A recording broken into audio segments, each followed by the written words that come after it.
Bismillahirrahmanirrahim. Assalamualaikum warahmatullahi wabarakatuh. Salam sejahtera buat kita semua.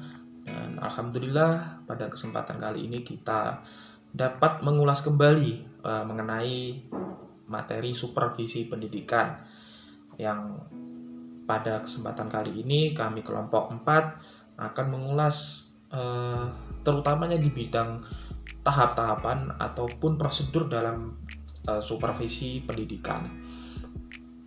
Nah, sebelum kita lanjut kepada tahap-tahapannya, mari kita lihat ataupun tinjau ulang supervisi itu hakikatnya seperti apa sih sebenarnya. Supervisi itu terdiri dari dua kata. Yang pertama super, yang itu bisa kita artikan luar biasa, istimewa, ataupun lebih daripada yang lain. Yang kedua itu visi atau vision. Ini berkaitan dengan melihat persoalan lebih jauh ataupun bisa dibilang kayak visioner seperti itu. Nah, apabila kita analogikan dua kata tersebut atau kita gabungkan, maka supervisi itu dapat kita artikan itu sebagai kemampuan melihat titik terjauh daripada kedudukan yang paling atas atau yang super seperti itu. Maka dilihat dari analogi itu, kita dapat mengartikan bahwa supervisi itu, terutama supervisi pendidikan, itu merupakan kegiatan ataupun suatu pemberian bantuan kepada guru ataupun tenaga pendidik yang dimana nantinya untuk meningkatkan atau mengembangkan situasi belajar agar lebih efektif dan juga lebih efisien. Nah, kurang lebih seperti itu untuk definisinya. Maka dilihat dari definisi itu, maka terdapat beberapa hal-hal yang harus diperhatikan, terutama untuk seorang supervisor. Supervisor itu apa sih? Supervisor itu merupakan seseorang yang melakukan kegiatan supervisi. Maka dalam hal ini seorang supervisor itu harus memiliki yang pertama pengetahuan atau knowledge, yang kedua skills ataupun keterampilan, dan yang tak kalah pentingnya adalah attitude ataupun sikap. Namun daripada itu, untuk mengkaji mengenai supervisi itu, maka harus kita lihat supervisi pendidikan itu hakikatnya seperti apa gitu loh. Pasti hakikatnya adalah pemberian bantuan kepada seorang guru yang dimana agar lebih efektif dan juga efisien dalam pembelajarannya. Nah, maka dari itu supervisi tidak terlepas daripada kegiatan seperti melihat, mengidentifikasi, mengkaji, menilai, memperbaiki, mengarahkan, membina, serta mengembangkan keseluruhan elemen pembelajaran sehingga tujuan pendidikan dapat tercapai. Nah, harapannya di sini supervisi pendidikan itu dapat memperbaiki situasi bekerja dan juga belajar, dan nantinya agar lebih bisa efektif dan juga efisien dengan menggunakan instruksional dan juga kepemimpinan yang baik daripada seorang supervisor itu sendiri. Nah, dilihat dari hakikat kegiatan-kegiatan dari supervisi itu, maka ada tahapan-tahapan ataupun prosedural yang memang tidak boleh terlewatkan atau harus dilalui secara runtut, dari mulai perencanaan, terus penyusunan, hingga sampai pada evaluasi maupun tindak lanjut daripada supervisi itu sendiri. Nah, untuk lebih jelasnya bisa dilihat sebagai berikut.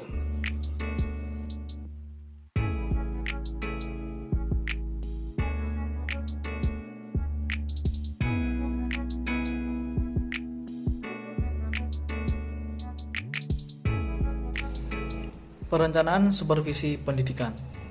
Perencanaan supervisi merupakan tahap yang paling awal dari kegiatan supervisi. Supervisi disusun oleh supervisor dengan tujuan agar pelaksanaan supervisi dapat terlaksana dengan baik, terarah, sesuai dengan tujuan supervisi yang telah ditentukan dan yang ingin dicapai. Adapun beberapa hal yang harus kita perhatikan dan yang harus kita cantumkan dalam perencanaan supervisi sebagaimana berikut. Yang pertama yaitu tujuan supervisi. Yang kedua, alasan mengapa supervisi perlu dilakukan. Yang ketiga, yaitu bagaimana metode dan teknik untuk mencapai tujuan yang telah ditentukan. Yang keempat, siapa yang terlibat dan diikutsertakan dalam kegiatan supervisi. Yang kelima, yaitu waktu pelaksanaan supervisi. Dan yang keenam adalah segala hal yang diperlukan dalam pelaksanaan supervisi serta cara bagaimana mendapatkannya. Selanjutnya adalah tahapan-tahapan dalam perencanaan supervisi pendidikan, yaitu dibagi menjadi dua. Yang pertama yaitu tahap penyusunan dan yang kedua yaitu tahap persiapan. Yang pertama yaitu tahap penyusunan. Tahap penyusunan yaitu juga dibagi menjadi dua lagi. Yang pertama ada penyusunan program tahunan dan yang kedua yaitu penyusunan program semesteran. Penyusunan program tahunan merupakan program supervisi yang disusun dan digunakan dalam jangka waktu 1 tahun. Program ini disusun oleh pengawas pendidikan pada lembaga pendidikan yang bersangkutan. Adapun langkah-langkah dalam penyusunan program tahunan yaitu ada 5. Yang pertama yaitu mengidentifikasi hasil pengawasan sebelumnya dan kebijakan bidang pendidikan. Yang kedua yaitu mengolah dan menganalisis hasil pengawasan sebelumnya. Yang ketiga yaitu merumuskan rancangan program tahunan. Yang keempat mengkoordinasikan rancangan program. Yang kelima yaitu menetapkan dan menyempurnakan rancangan program. Tahap penyusunan selanjutnya yaitu penyusunan program semesteran, yaitu merupakan program supervisi yang disusun dan digunakan dalam jangka waktu 1 semester. Program juga disusun oleh pengawas sekolah yang mengawasi sekolah bersangkutan. Adapun langkah-langkah dalam penyusunan program semesteran yaitu yang pertama, menjabarkan program tahunan dan dikaitkan dengan identifikasi masalah dari sekolah binaan.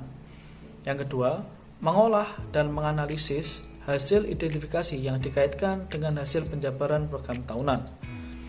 Yang ketiga yaitu mempelajari visi dan misi sekolah binaan yang menjadi tanggung jawab pengawas. Yang keempat yaitu merumuskan rancangan program semester dengan kriteria antara lain yang pertama disusun berdasarkan ketentuan yang ada. Yang kedua, sekurang-kurangnya berisi identitas sekolah yang bersangkutan, nama pengawas, waktu atau jadwal kunjungan, visi dan misi sekolah, identifikasi masalah, dan deskripsi kegiatan yang terdiri dari tujuan, sasaran, dan indikator keberhasilan. Yang kelima yaitu menyampaikan dan mengkoordinasikan kepada koordinator pengawas sehingga mendapatkan masukan dan dukungan. Tahap selanjutnya dalam kegiatan perencanaan pendidikan yaitu tahap persiapan, yaitu merupakan tahap yang dilaksanakan setelah tahap penyusunan telah selesai dilaksanakan. Adapun hal yang harus diperhatikan dalam tahap persiapan yang harus disiapkan adalah pertama, format atau instrumen supervisi. Yang kedua, materi supervisi. Yang ketiga, buku catatan. Dan yang keempat, data supervisi sebelumnya.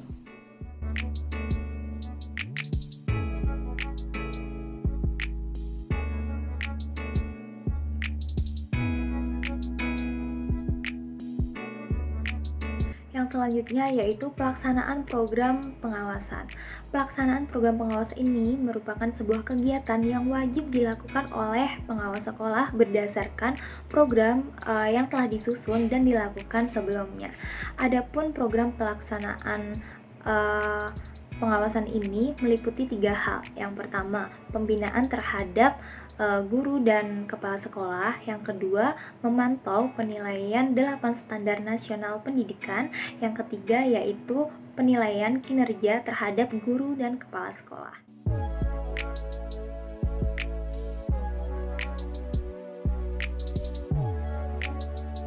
Nah, di sini yang pertama saya akan menjelaskan mengenai pelaksanaan pembinaan terhadap guru dan kepala sekolah.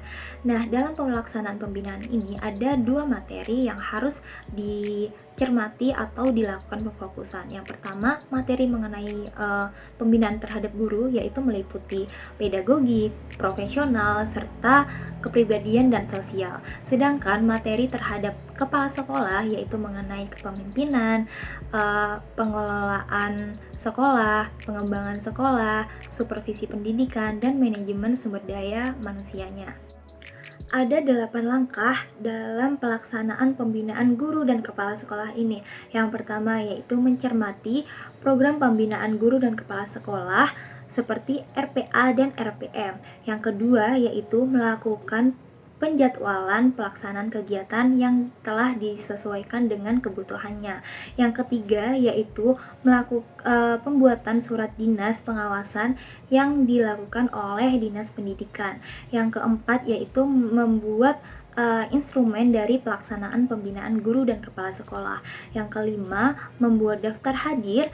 Yang keenam, melakukan pelaksanaan pembinaan guru dan kepala sekolah. Yang ketujuh yaitu membuat surat keterangan pelaksanaan pembinaan guru dan kepala sekolah.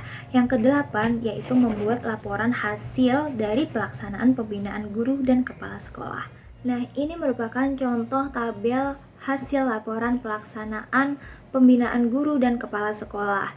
Nah, dari tabel ini dapat kita lihat ada beberapa hal yang dinilai dari tabel tersebut, yaitu yang pertama mengenai aspek, kegiatan, sasaran, target, metode, hambatan, ketercapaian, kesimpulan, serta tindak lanjut.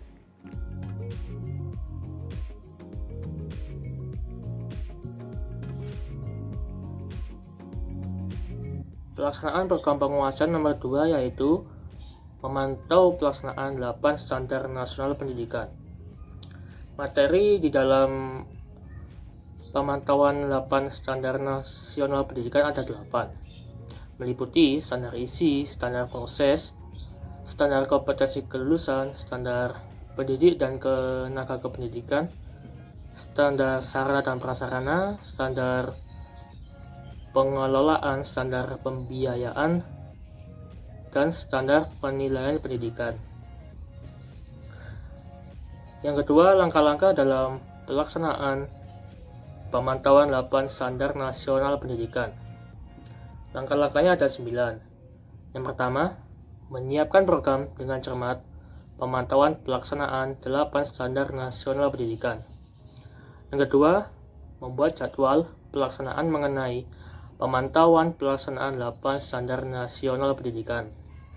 Yang ketiga, membuat surat tugas pengawasan dari Kepala Dinas Pendidikan atau koordinator sekolah kabupaten atau kota.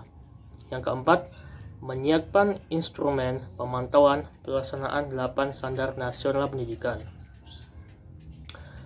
Yang kelima, membuat daftar hadir pelaksanaan pemantauan 8 standar nasional pendidikan. Yang keenam, melaksanakan pemantauan dengan cara observasi, studi kasus, wawancara untuk mengisi instrumen yang telah disiapkan. Yang ketujuh, mengolah hasil dari pemantauan pelaksanaan standar nasional pendidikan. Yang kedelapan, membuat surat keterangan dari kepala sekolah. Dan yang kesembilan, membuat laporan pelaksanaan pemantauan dalam bentuk matriks dan narasi dengan komponen seperti ini.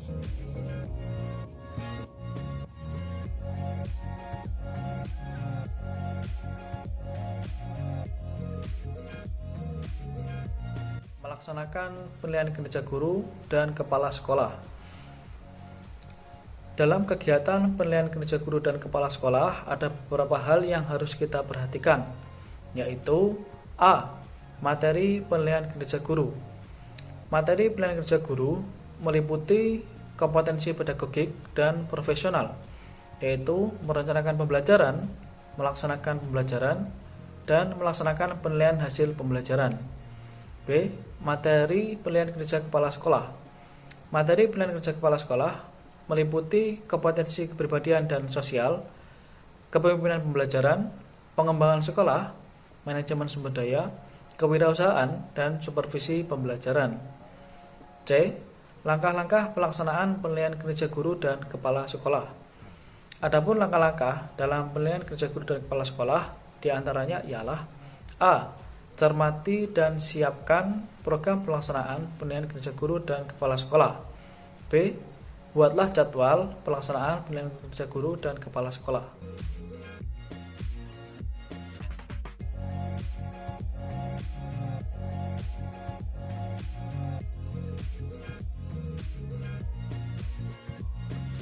Dalam peningkatan kompetensi supervisi akademik, kepala sekolah seringkali tidak menyadari baik kelemahan dan kekuatan para gurunya.